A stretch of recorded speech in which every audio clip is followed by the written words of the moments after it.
90% মানুষ জানে না দাঁড়িয়ে পানি খাওয়ার আসল ক্ষতি। ইসলামের দৃষ্টিতে নিষেধাজ্ঞা। হাদিসে রাসূলুল্লাহ সাল্লাল্লাহু আলাইহি ওয়াসাল্লাম দাঁড়িয়ে পানি পান করতে নিষেধ করেছেন। হযরত আনাস ইবনে মালিক রাদিয়াল্লাহু তাআলা আনহু বর্ণনা করেছেন, নিশ্চয়ই রাসূলুল্লাহ সাল্লাল্লাহু আলাইহি ওয়াসাল্লাম দাঁড়িয়ে পানি পান করতে নিষেধ করেছেন। সহিহ মুসলিম হাদিস 2024। অনুমতি আছে।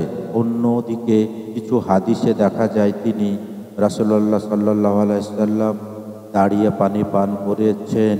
ও যেমন হযরত আলী বলেন, আমি দাঁড়িয়ে জমজমের পানি পান করেছি, যেমন নবী সাল্লাল্লাহু আলাইহি ওয়াসাল্লাম করেছেন। সহিহ বুখারী হাদিস 1637। তাই আলেমরা বলেন, বসে পানি পান করাই সুন্নত ও উত্তম। দাঁড়িয়ে খাওয়ায় নিষেধাজ্ঞা এসেছে শিষ্টাচার শেখানোর জন্যে, তবে প্রয়োজনে দাঁড়িয়ে খেলে গুনাহ নেই। বৈজ্ঞানিক দৃষ্টিতে বিজ্ঞানীরা দাঁড়িয়ে পানি পানকে শরীরের জন্য কিছুটা ক্ষতিকর বলেছেন। যেমন কিডনির উপর চাপ, দাঁড়িয়ে পানি পান করলে পানি সরাসরি নিচে নেমে যায়। কিডনি ফিল্টার করার সময় পর্যাপ্ত সময় পায় না, ফলে বর্জ্য পদার্থ পুরোপুরি পরিষ্কার হয় না। পাকস্থলীতে সমস্যা। দাঁড়ানো অবস্থায় পানি দ্রুত পাকস্থলীতে গিয়ে গ্যাস্ট্রিক অম্বল বা হজমের সমস্যা তৈরি করতে পারে। নার্ভ সিস্টেমের ক্ষতি।